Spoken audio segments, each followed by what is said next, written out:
For years, any % random seed has been one of the most contested runs in Minecraft, with fierce competition existing since the advent of the category.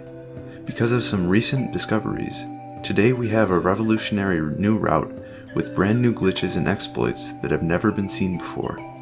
This video contains insightful commentary and explanations from distinguished members of the Minecraft speedrunning community, detailing the ins and outs of random seed, as well as a theoretical random seed task at the end. Welcome to Minecraft Any % Random Seed, a history and theoretical limit.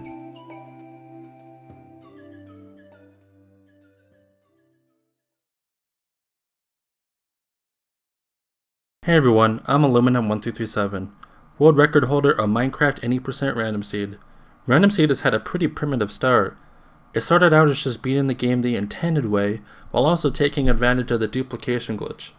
But over the years, new discoveries were found that would ultimately make the category much faster. Old Ganon is one of these people who just changed the way Minecraft was speedrun forever.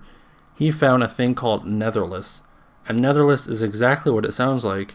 It's beating the game without ever going to the Nether. You do this by trading with villagers, so you can easily get an Eye of Ender, and you can duplicate that to locate the stronghold very easily. So me, Fearful Ferret, decided that we wanted to trade for the world record, and so we did. Ultimately, I won the battle with a 952, which stood over for 3 years.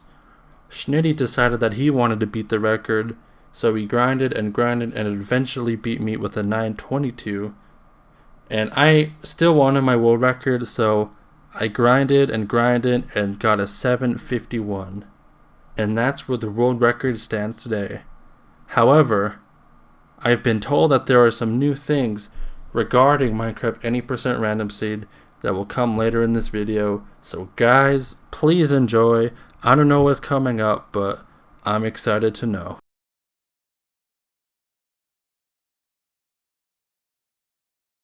Over the past few months, a new theoretical route has begun to take shape. It all began about 3 months ago, when Crafter Dark discovered a new end skip. He found that in debug mode, there's an end portal in the overworld, and another at the corresponding location in the end. Once you go through the entrance portal, you are temporarily placed at your overworld coordinates, but in the end. For that moment, the game believes that you are in the exit end portal, and warps you to the credits. Initially, we believed this would not be useful for full game runs, as running on debug mode is against the rules. However, in 1.12, the Dragonfight initially places the exit end portal blocks inside the central fountain, so theoretically, an entrance end portal close enough to 0, could trigger the credits warp. Unfortunately, the game is hard-coded not to generate the entrance end portal close to 0, so we abandoned the idea. Barring a major discovery, this route would never be possible.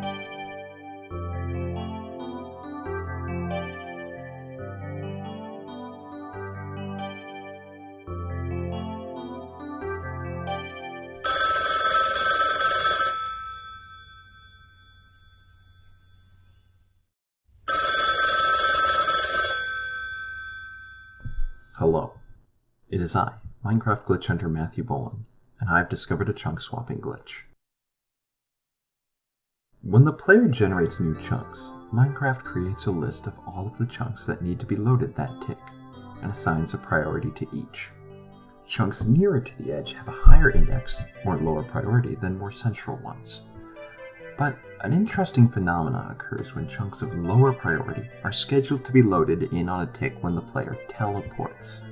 The regions that are scheduled to be generated load in accordance to whichever ID is lowest and priority is highest. So, when a low priority chunk is scheduled to generate, but the player teleports before it can finish doing so, the game actually generates the scheduled chunk in chunk 0 because it has the highest priority. By doing this, chunks can be copied to arbitrary coordinates. If we could use this chunk swapping somehow to copy a chunk with an entrance portal to 0, we would be able to successfully perform the credits warp. However, there's still an issue. Because the category we are working with is random seed, we don't really know where the end portal spawns initially. For a while, this was a major problem, as how can you possibly copy portal chunks if you don't know where they are? Fortunately, our friend 0OL found a workaround.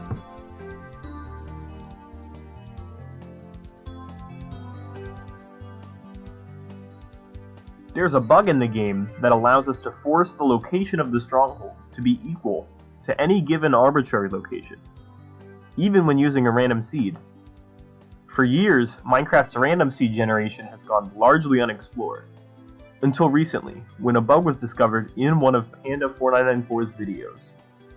You can find a link to this video and all other reference videos in the description.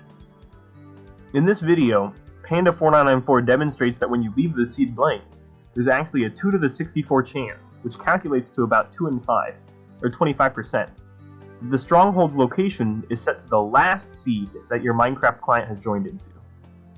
I've looked into the code, and I think I've determined the cause of the bug, and the exact conditions that are required to trigger it.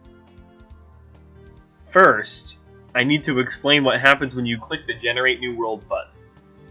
When you click the Generate New World button, your Minecraft client begins generating a new world by calling the Generate New World method. When the new world is generated with the Generate New World method, the Generate New World code calls an important new world generation function called Generate New World Seed. This process is vital to generating a new world. As you can see on line 133, the seed is read in as user input from the Minecraft client. It then checks to see if you've filled in the seed. If the seed parameter has been set to a value, the next statement will return the preprocessed seed. Otherwise, the processor continues reading code from line 139. This for loop is intended to find a valid seed that the seed generator is allowed to produce. You might think all seeds are valid seeds, but for this section of code, as you can hear about in Panda's video, the number of seeds is severely limited. The code tries 10,000 seeds and checks if they meet the requirements in the video. The developers expected that the code would find a valid seed within 1 or 2 tries, but Panda lied in his video, making the valid seeds virtually impossible to find. This means that the code had to revert to the backup, on line 145, where it uses the old seed to generate the stronghold in the new world. I hope this explanation clears up why the code goes wrong, and how we exploit it to force the stronghold to generate in the desired coordinates. For our particular use, you can think of this bug as acting like a piston pushing a number of blocks. When a piston pushes another of blocks, the piston head first turns into block 36. Then, all of the blocks in the blockchain are set to block 36 in order. After a couple of ticks, the piston fully extends and the arm is set back to a block. Then, blocks are slowly validated and added to the blockchain as miners find the appropriate hash values to add diamonds to their Minecraft wallet. This is actually the same bit of code that runs when the bug is properly exploited. The only difference is that no ticks pass on the main menu screen or in the world generation screen, so we don't have to worry about being fast. If you want to know more about this bug, the link to the bug tracker is in the description.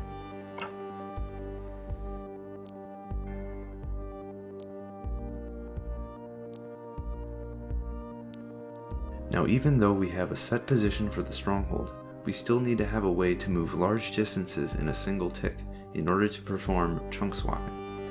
Luckily, several months ago, just the right trick was discovered. Resource Reload Clip, or RRC, is a technique that requires the player to reload the resource packs in order to stifle the server from performing various checks against the client. Essentially, if resources are being reloaded at least every other tick, the server is so preoccupied that the client can operate without any real restrictions. One interesting use for this trick is to clip through walls.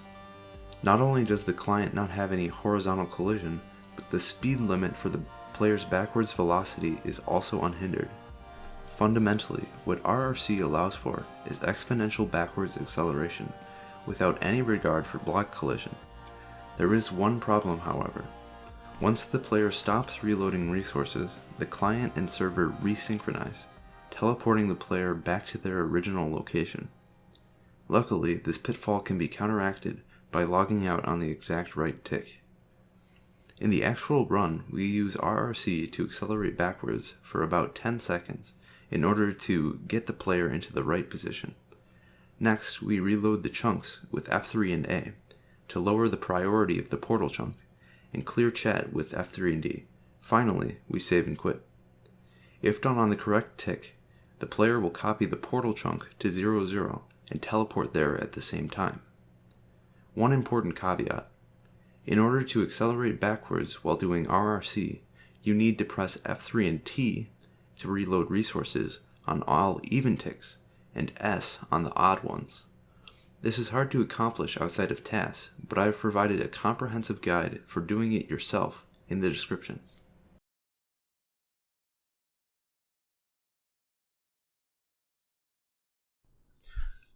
Once we finally get the end portal chunk to generate at 0, 0, the only problem which remains to be solved is actually lighting the portal. For a while we were stumped here, but just last week a member of the Minecraft Glitch Hunting Discord, Goodbot, published this stunning video. As you can see, Goodbot discovered that, due to some of the stranger interactions between items and blocks, when an item and a block have intersecting hitboxes, TNT raycasting can in fact swap the damage values of items with the blocks they are intersecting with. Goodbot originally used this technique to change the damage values of anvils, but we quickly realized the strat had massive potential and could be modified to work with end portal frames as well. Now, with just a single piece of TNT and several flowers with the proper damage values, we could easily light the entrance portal with minimal RNG. Now that we have covered all the major glitches in the route, we've put together a small demonstration of what a run of this category might look like now.